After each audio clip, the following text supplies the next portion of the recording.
If I had known what waited in the cornfields of Harlow Farm, I never would have accepted the job. But money's tight, and when you're desperate, you say yes before asking questions. That's how I ended up spending 2 weeks alone on an old family farm in upstate Vermont, miles from the nearest town, no neighbors for acres. The job was simple: restore and catalog anything of value in the old farmhouse before it went up for auction. The family, what little of it remained, wanted nothing to do with the place. They'd signed the papers, handed over the keys, and vanished. And now it was mine, at least for 2 weeks. I arrived on a Tuesday. The sky was low and gray, the kind of clouds that feel too heavy to float. The driveway was half swallowed by weeds. The barn stood slumped and crooked, its door chained shut. The farmhouse, though weathered, still had bones. White paint peeled in long strips. Shutters clung by rusted hinges. The wind carried a dry whisper through the cornfields. It was remote. Quiet. Too quiet. I unpacked quickly. Inside, the farmhouse smelled like old paper and something sweet, but off, like rotting apples. I ignored it. First rule of working old houses: you get used to the smell, or you leave. The living room was full of antiques. Dust-covered lamps, cracked porcelain, and strange paintings. One showed the farmhouse itself, surrounded by golden corn. At the center stood a group of faceless children holding hands. I moved it to the attic. That night, I couldn't sleep. The wind scraped the siding like fingernails. Around midnight, I heard something else. Whispers. Low. Urgent. I thought it was the wind again, until I heard my name. The second day, I explored the barn. Its double doors were chained shut with a lock the size of my fist. Old and rusted, but still strong. I circled the structure. Flies swarmed near the back, buzzing thick around something I couldn't see. The smell hit me next. Dead. Something rotting. Not animal. Something older. I backed away. Inside the house, I found an old photo album. Black and white shots of the Harlow family. In most of them, the children stared straight into the lens with wide eyes. No smiles, no warmth, just emptiness. One photo was different. It showed a harvest festival. Children wearing crowns of dried corn husk, standing in a circle. In the middle, something, or someone, was burning. There was no caption. That night, the whispers came again. Louder, closer, and always.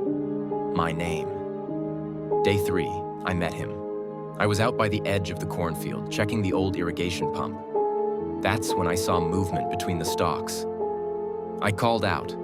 A boy stepped out, pale, dirt-smudged, maybe 10 years old. He wore overalls and no shoes.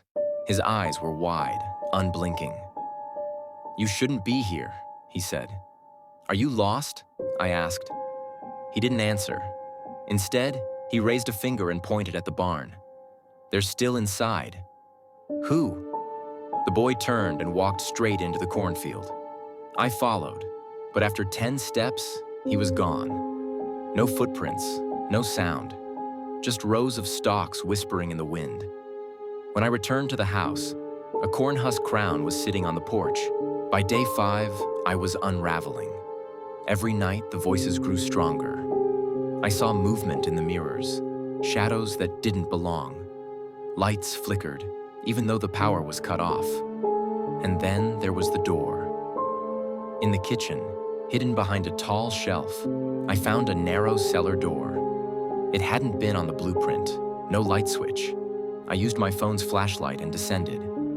The cellar was lined with shelves, jars filled with murky liquid, shapes floating inside, animal parts, human teeth, a child's shoe. At the far end stood an altar made of corn stalks, bones, and twine, and in front of it, a bell, small, bronze, covered in what looked like dried blood. I didn't touch it, not then. On day 6, I found the journal. It belonged to Margaret Harlow, the matriarch. dated 1912 to 1936. The entries began normal, farming updates, birth records. Then the tone shifted. She wrote about the hollowed one, a spirit tied to the land.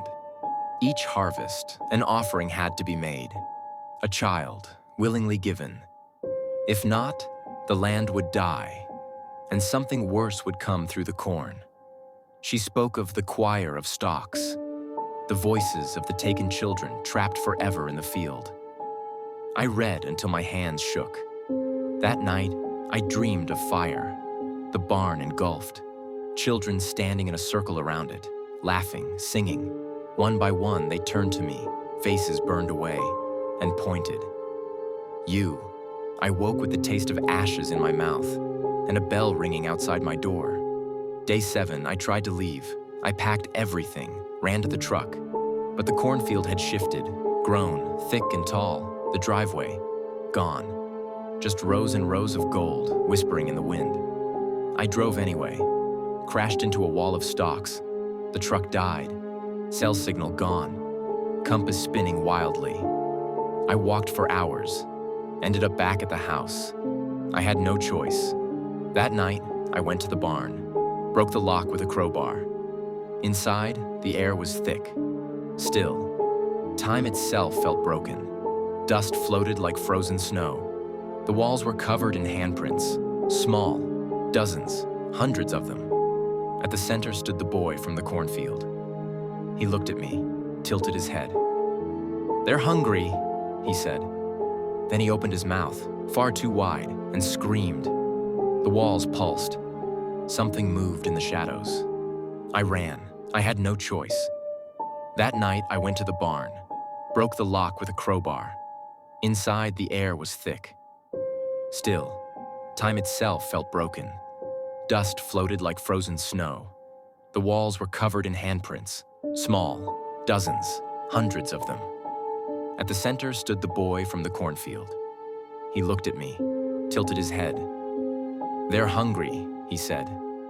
Then he opened his mouth, far too wide, and screamed. The walls pulsed. Something moved in the shadows. I ran. I had no choice. That night, I went to the barn, broke the lock with a crowbar. Inside, the air was thick. Still, time itself felt broken. Dust floated like frozen snow. The walls were covered in handprints, small, dozens, hundreds of them. At the center stood the boy from the cornfield. He looked at me, tilted his head. "They're hungry," he said. Then he opened his mouth, far too wide, and screamed. The walls pulsed. Something moved in the shadows. I ran.